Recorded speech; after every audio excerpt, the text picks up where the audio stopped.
Good morning, students. So today we are going to discuss about the principles of mental health nursing.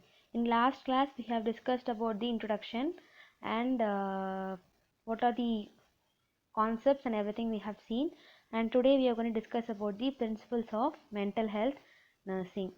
So before going into that, you must know what is mean by psychiatry. So psychiatry, it is a branch of medicine that deals with the diagnosis, treatment and prevention of mental illness.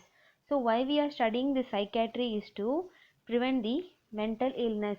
So to prevention for that, you are going to diagnose and treat the patient. Okay.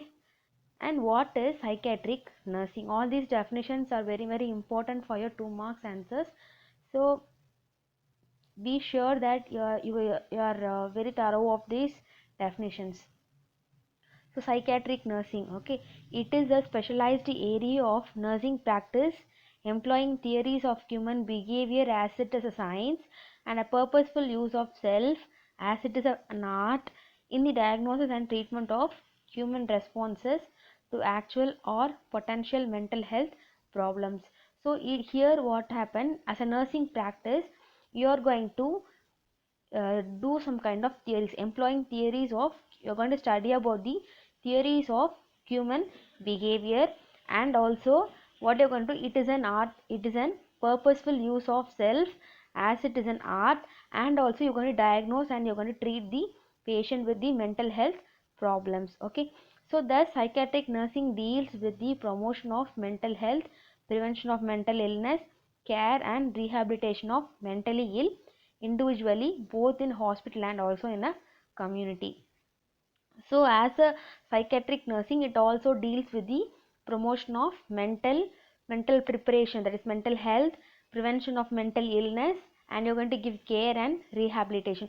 All these four is present in the psychiatric nursing, that is your promotion of mental health, prevention of mental illness, care and rehabilitation, where you're going to do all these things in both in hospital and also in a community.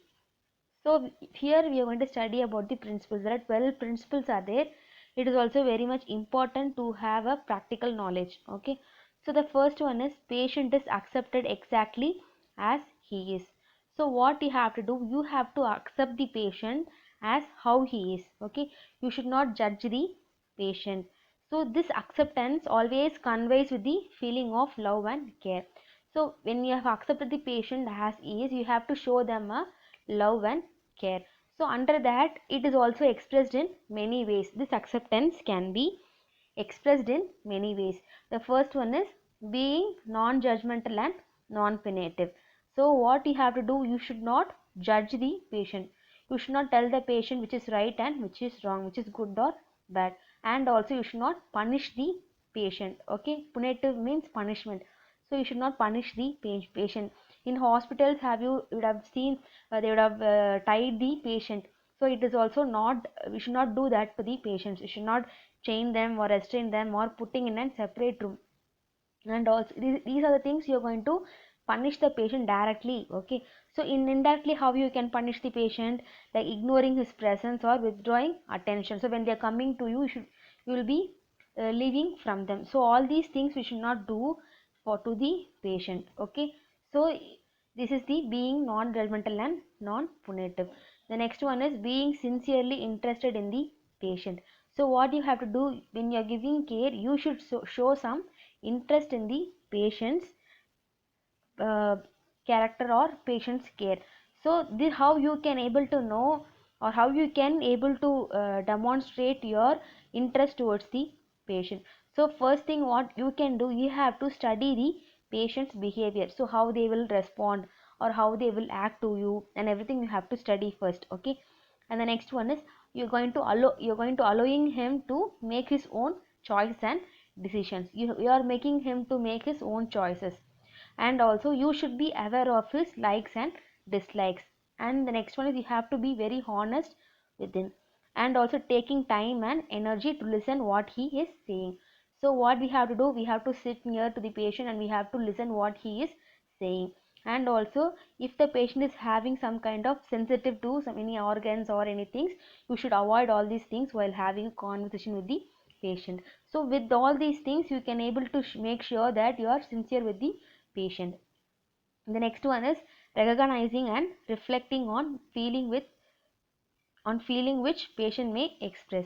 So here what you can do, if the patient is talking to you, okay, so you have to make note that the important points of the feelings, everything has to be noted, okay. And also you should also reflect something to the patient. If you are reflecting like that, the patient will understand that you are listening to his talking, okay. So it is the recognizing and reflecting on feelings. The next one is talking with the purpose. So when you are talking with the patient, what you have to do, you have to have a reflection means if the patient is asking you something, you have to answer something, okay. And also open-ended questions, you have to ask everything in a open-ended questions.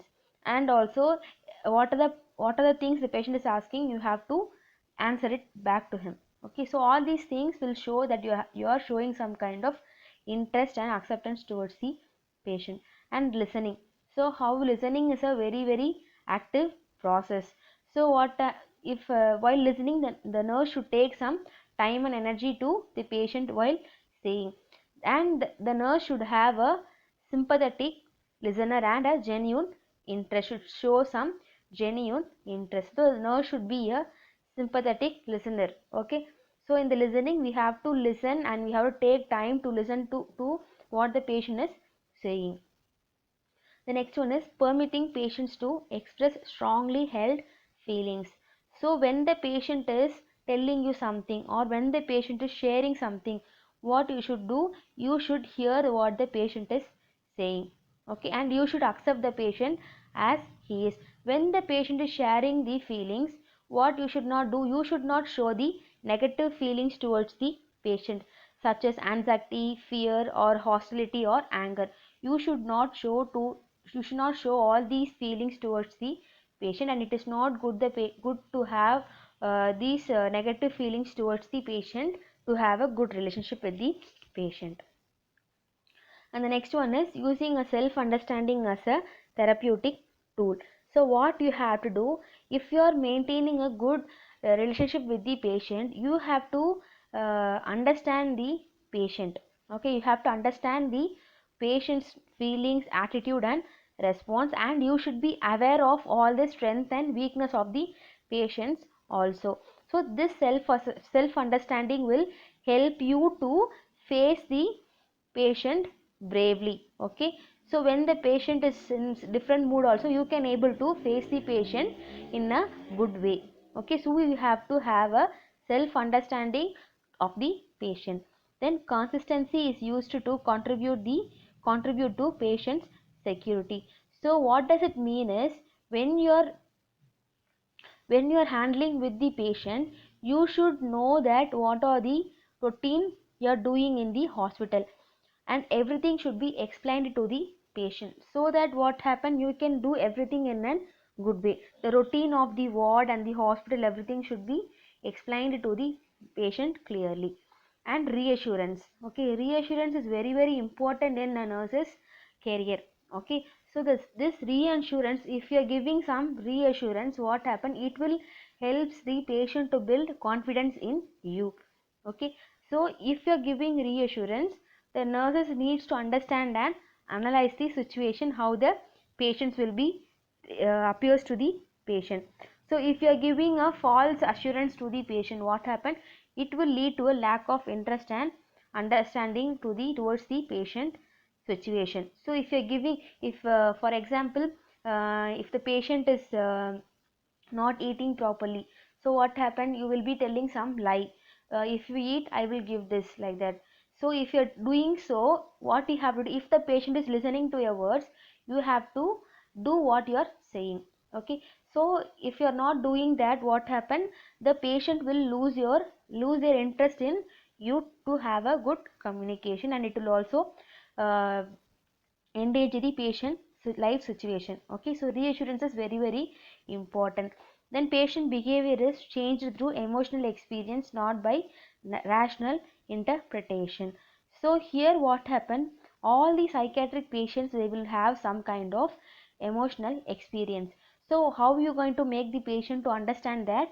You can also make someone to have a role play or drama to gain some knowledge regarding the emotional experience, and you can able to change the experience of the patient.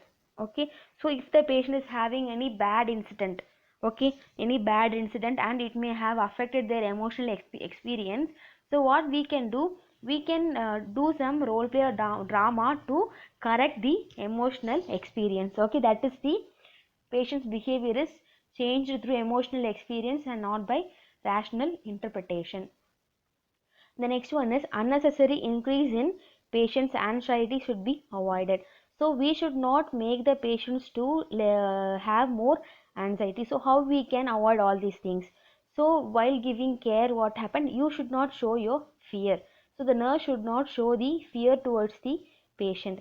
And also we have to have good attention to the patient's defects. Okay. So we should not show if the patient is having some abnormalities. We should not have fear, or we should not show in front of the patients. Okay, and we should not make the patients to have, or we should not make the patient to face repeated failures.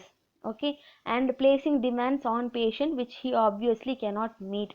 So if the patient cannot meet some of his needs, what happen, we can able to help the patient to have it. Okay, so it will also improve the relationship between the nurse and the patient. Then direct contradiction of patient psychotic ideas. So we should not restrict some things which the patient needs to do if it is for the good. So if you are restricting, what happen, it will increase the patient's anxiety. And also placing or passing sharp commands and showing indifference. So while talking, you should not show the sharp words, okay, which will hurt the patient's mind. Okay, all these things should be avoided. Then objective observation of patient to understand his behavior. So what they're telling is here is objectivity is an ability to evaluate exactly what the patient wants to say and not mix up with one's own feeling or opinion or judgment. Here what happened, what you are seeing is needed. Okay, so here what happened, when you are evaluating the patient, you need to understand the patient's feeling and opinion of their behavior. Okay, so it should be very very important, and make sure that all the emotional needs of the patient has been fulfilled by observation. And the next one is maintain realistic nurse patient relationship. So the nurse patient relationship is very very important in all the hospitals. While having these kind of relationship, we have to have we have to help the patients to attain all the personal and emotional needs. Okay, to maintain the professional, what we have to do, we have to have some kind of self concept, and we should empathize. We should empathize and understand the feeling of the patient. We should understand the feeling, so that what happen, when we are understanding the feeling, they will automatically they will come and ventilate their feelings to us, and we can have a good relationship between the nurse and the patient. And avoid physical and verbal forces as much as possible. So when we are talking, okay, or when we are doing something, we should not show up, like we should not show sharp words. We should not scold the patient, or we should not throw something on the patient. All these things will affect the patient condition. Nursing care is centered on the patient as a person, not as a control of symptoms. So when we are giving some treatment, okay, so it should always be centered on the patient. Okay, it should not be always be focused on the symptoms. Okay, so it should be always focused on the patient, and the patient's need has to be cleared by giving the nursing care. And all explanation of procedures and other routines are given according to the patient's level of understanding. So what are the procedure you are going to do, you have to explain it to the patients properly, to the level of understanding. According to the level of the understanding, we have to explain all the procedures to the patient. Okay, and many procedures are modified, but the basic principles remain unaltered. So here what they're trying to say is, here we have changed many procedures, but the principles of all the needs and all the principles of the procedures are remaining Same here. Okay, for example, here they have given that some nursing principles to be keep in mind are safety, comfort, privacy, maintaining therapeutic effectiveness, economy of time, energy and material. So the methods may differ, but all these things have, all these principles are remain unaltered. So all these things we have to keep in your mind while doing the procedure. So here we have studied the 12 principles, and which is very important for a nurse to have in mind while giving the care to the patients. Okay, so here we have some terminologies in psychiatry. So here we are going to study some terminologies. Okay, the first one is addiction. So this word is very familiar to everyone. Yes, so there will be a dependence on something. It may be a physical or psychological dependence to anything. For example, may have a drug addiction, okay, or whatever the addiction may be. Okay, that is the addiction. An organism's psychological or physical dependence on a drug characterized by tolerance and withdrawal. Okay, and agnosia. Agnosia means an ability to organize sensory information so as to recognize objects or sometimes even a parts of the body. So what they will do, they cannot able to recognize their sensory information. For example, they cannot recognize their object. If you are seeing some toy but they cannot able to recognize it is a toy, they will be telling something else. Okay, so that is the agnosia. Then agoraphobia. Agoraphobia is a fear. Okay, phobia means fear. So agra means society. Okay, so fear of marketplace literally. Okay, so there will be more fear of the public places. Okay, that is agoraphobia. Then akathisia. Akathisia means a inner feeling of excessive restlessness which provokes the sufferer to fidget into a seat or a pace about. So what here they will be having, they will be having a excessive restlessness will be present in the patient. Okay, so the inner feeling will be very restlessness. Okay, that is the akathisia. Then amnesia. So amnesia, I think all will be known with this term, that is a loss of your memory. So we have two types, that is anterograde and the retrograde. Anterograde means they will be having the loss of memory subsequent to any cause, maybe due to any conditions like brain trauma. Okay, and this retrograde amnesia is loss of memory for a period of time prior to any cause, due to any incidents. They would have seen any fear incidents, what happened, due to that they would have forget something, that is retrograde amnesia. Okay, then anorexia nervosa. Okay, so this anorexia nervosa is a eating disorder which is characterized by excess control. Okay, so what here what the person will do, it is a eating disorder. Okay, so what here they will do, they will eat more. Okay, so if we are eating more, what happen, we used to have obesity. So for controlling that, what they will do, they will be doing some dieting, exercising, vomiting, purging and use of diuretics. Okay, so to reduce their weight, they used to eat more, and also at the same time they used to do all these things. So that is anorexia nervosa. Then anxiety. So anxiety is a provoked by fear. Okay, which is also results from a tension caused by conflicting ideas or motivation. Okay, so it is if the patient is having this anxiety, what they will have palpitation means their heart will start beating fast. Okay, and dizziness and hyperventilation and faintness. Then bulimia nervosa. Okay, like anorexia nervosa and bulimia nervosa are little same, but you have to know the concept of the bulimia nervosa. So this bulimia nervosa they have described by Russell in 1979. Okay, so it is also a eating disorder, but here what they will have a lack of control. So here they will be having excess control in anorexia, but here they will have a lack of control.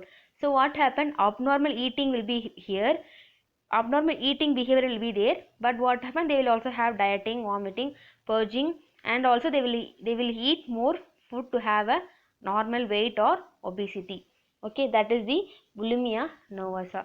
Then what is compulsion? Compulsion means it is a component of obsession. Okay, obsession means I'll be seeing in the upcoming slide. So compulsion means we all know what is compulsion. Yes, the same thing here, the brain will be compelled to do some repeated behavior for the patient. For example, writing on the board. Okay, for example, I'm giving you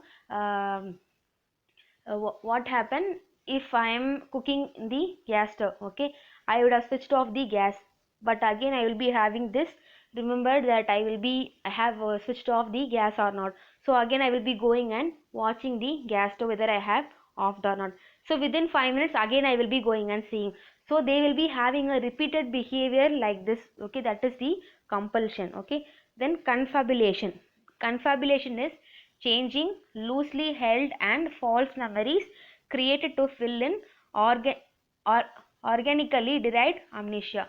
So here what happened, the patient, they will be having a good memory. Okay, so this memories, they will be filled with their own thoughts. Okay, so they will be filled their own thoughts. Okay, like loosely whatever they think, they will be adding in their memory. Okay, that is the confabulation. Then dyskinesia. Dyskinesia is abnormal movements will be present for the patient. Then echolalia. Echolalia is the speech disorder. Okay, so they will be repeatedly, they will be telling the last words which we finish. Okay, for example, if I'm talking with the patient. Okay, so if I have finished the word you, what they will do, they will be repeatedly telling you like that. Okay, that is the echolalia. Echopraxia means repeated movement disorder. Okay, so they will be having a repeated movements will be present for the patients. Okay, so it is echolalia is a speech, echopraxia is the movement. Then cyclothymia. Cyclothymia is a variable of mood over days or weeks, cycling from positive to negative mood states. So what happens here, it is a mood disorder. Okay, so what happens here, the patient, they will be having a cycling of positive to negative mood states. Okay, so their mood will be changed periodically. Okay, from positive to negative, it will be changing periodically. Okay, that is the cyclothymia. Then deja vu. So this deja vu, I think you would have seen in many movies. This word you have heard. So here they have given an example. Have not you been here before? So an abnormal experience, you will be having that. An abnormal experience where an individual feels that a particular or a unique event has happened before in exactly the same way. So we used to feel sometimes, yes, this scene would have been occurred already, we would have experienced this. Okay, that is deja vu. The experience or a particular event has been happened before. We used to think like that. We have already seen this same scene already, like that we used to think that is deja vu. Okay, then delirium. Delirium is an acute organic brain syndrome disorder. Okay, so what happens here, the patient will become an unconsciousness and disorientation. So due to that, what happened, the patient will experience some kind of illusion, hallucinations and all they used to experience. Okay, that is the delirium. Then delusion is, they used to have a incorrect belief. So we used to have some beliefs like cultural beliefs and all. So here what happened, they used to have the unshakable belief. Whatever you tell, they will not change. They will not change, and they will not change, they will not try to change also. So that is the delusion. Then delusion mood. Okay, so what happens here, they will be thinking something else. Okay, that is like incorrect, that is incorrect belief. Okay, that is in the mood, they used to think something else. And perception, delusional perception is, so when we are talking with someone, if the psychiatric patient, they are suffering from this delusional perception, what they will do, the person who are talking, they're talking about me, like that they used to perceive themselves. Okay, that is the delusion of perception. Then dementia. Dementia is also a chronic organic mental illness. Here what happened, the patient will become a disorientation or deterioration. Okay, so that is the dementia. Then flight of ideas. So here here it will be more in mood disorders only, like how monkeys will be climbing from trees to trees. The patient will be having the ideas or the thoughts which will be flying from different parts. Okay, so some topic they will be taking from the rhymes, and some topics they will taking from the movies, and they will take it together. Okay, that is flight of ideas. Then hallucination. Hallucination is abnormal sensory experience that arises in the absence of a direct external stimulus, and which has the qualities of a normal prospect, and it is experienced as a real and usually in an external space. Okay, so for example here, uh, you would have seen something else, but they will be for example, if a toy is there, so what they will do, while the patient they are seeing the toy, they used to tell that the toy is talking. Okay, that is the hallucination. They used to feel which is not real, they used to feel that it is real and it is happening. Okay, that is hallucination. Then hypomania. Okay, so it is also a mood disorder. Here what happened, the patient will be having a very decreased mood, and they will be having a overactivity, and insomnia will be present in the patient. Then illusion is also a abnormal perception. For example, in a dark room, if you have a rope in the ground, what happened, we may assume it is a snake. Okay, that is the illusion. Okay, through the image we are feeling something else. Okay, that will be having a misinterpretation. Okay, that is the illusion. And insight is what you are thinking in your inside. Okay, that is your insight. So that is the insight. So in psychiatric patients there will be lack of insight. Lack of insight means they will not think which is good and which is bad. Okay, and jamasvu, deja vu and damasvu are little same. Okay, an abnormal experience where an individual feels the routine or a familiar he even has never happened before. So in deja vu I told that the same thing which has been happened, they used to tell that it has already happened, I have already been there, like that they used to tell. But jamasvu, what they will do, if they have come to the same place again, what they will do, I have never come before, like that they used to tell. Okay, that is jamasvu. Then Korsakoff syndrome. So here a syndrome of amnesia. Okay, so it is a combination of amnesia and confabulation. So due to the patient who was having chronic alcoholism, the patient they will have this Korsakoff syndrome. And mania means it is a mood disorder. Okay, so here what happen, their mood will be overactive, there will be very their mood will be very active. Okay, so active, and they will be in a high condition. Okay, so we cannot control the patient. Then neologism is a schizophrenic disorder. Okay, then obsession. So we have already studied the compulsion. Yes, so compulsion means the repeated behavior we will be doing. So obsession is an unpleasant or nonsensical thought which intrudes into a person's mind despite a degree of resistance by the person who recognizes thought as pointless or senseless. So here it is what happened, the patient will be having an unpleasant thought they will be having, which cannot be controlled by the mind. So here what happened, this kind of thoughts they will be telling the person to do the things again and again. Then thought blocking. So thought blocking means the unpleasant experience of having one's train of thought certainly, absolutely, often more sign than the symptom. So what happened, so the patient they will be telling that my thought has been blocked by someone, my thinking has been blocked by someone, they used to tell, that is thought blocking. Then thought broadcasting means, and the patient they will be telling that my thought has been stolen and it is broadcasting in the TV, like that they used to tell. Or they used to tell that they have stolen my thought and they have transferred it into other one's mind, like that they used to tell. And thought disorder means they will be having the unpleasant of idea and lost. So the form of thought will be so inassociated. Okay, it will not be inassociated, it will be an inassociated, and they will be telling that it has been lost, my thought has been lost or loosened, like that they used to tell. Or someone has been stolen, they used to tell. Thought echo means my thought has been heard by someone, like that they used to tell. Okay, so if I am thinking something, what they will do, if I am thinking what I will be if I am a patient and I am thinking something, and what they will do, they will be telling that someone is hearing my thoughts, like that they used to tell. Okay, that is the thought echo.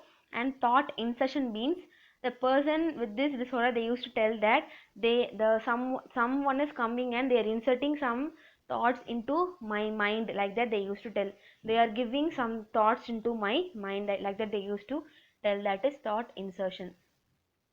And thought withdrawal means, here what happened, the thought which has been removed by my removed from my mind by someone, like that they used to tell. That is withdrawal.